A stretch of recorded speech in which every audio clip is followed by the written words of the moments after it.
अरे रिंकी, तू आजा बैठ।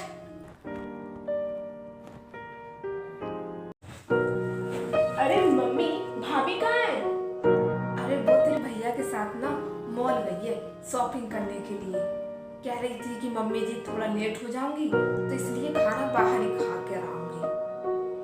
इनका बढ़िया है, इनको महसूस ही नहीं होता कि ससुराल में आई हुई है।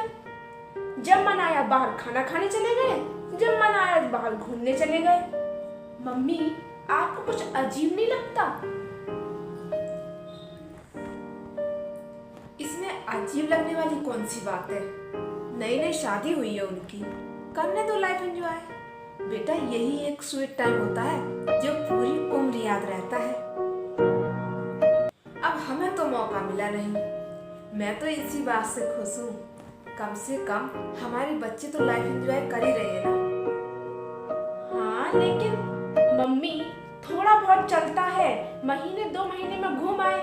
लेकिन इनका तो हर दूसरे तीसरे दिन का हो गया है। अच्छा ठीक है, मैं तुझे एक चीज दिखाती हूँ और बताना कैसी लगी। क्या है? अरे अभी लाती हूँ, ये देख।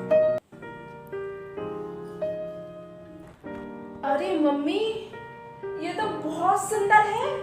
ये आपने अपने लिए बनवाया है? अरे मैं कहाँ पहनूंगी इसे। तो मेरे लिए? अरे मम्मी, इसकी क्या जरूरत थी? ना तो अभी मेरा बर्थडे है और ना ही मेरी एनिवर्सरी। अरे ये तो मैंने तेरी भाभी के लिए बनवाया है।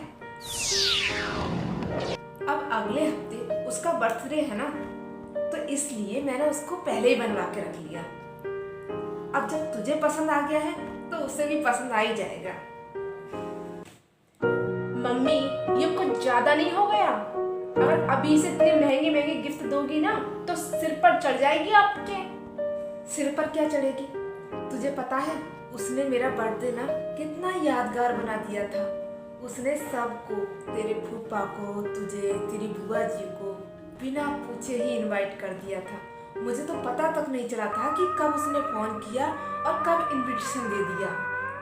और तुझे पता है, इतना बड़ा फोटो वाला केक मैंने तो कभी सपने में भी नहीं सोचा था कि मेरा इतना बड़ा केक होगा। मेरा बर्थडे ना उसने बहुत ही अच्छे तरीके से मनाया था।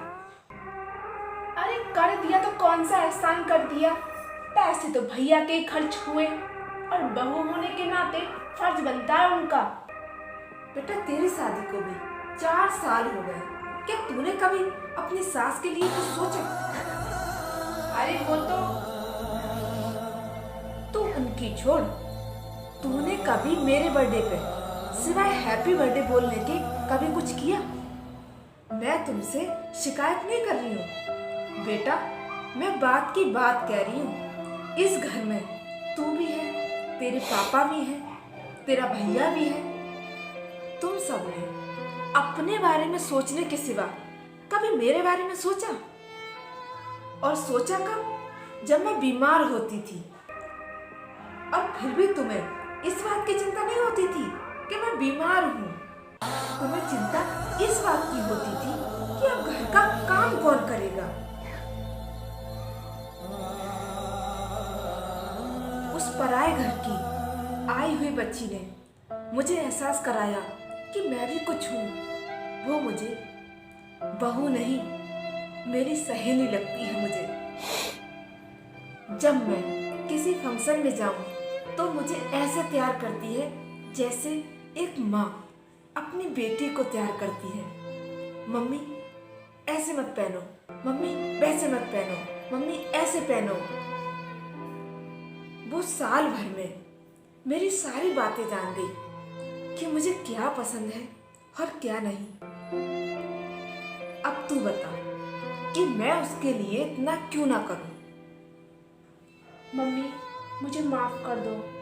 बस आप सास बहू दोनों का प्यार देखकर मुझे जलन सी हो रही थी। मुझे ऐसा नहीं करना चाहिए था। अब मैं पूरी कोशिश करूंगी कि मैं अपनी सास की बहू नहीं, बेटी बन पाऊं। अब तो बता दे कि तुझे ये हार कैसा लगा। हाँ मम्मी, बहुत अच्छा है।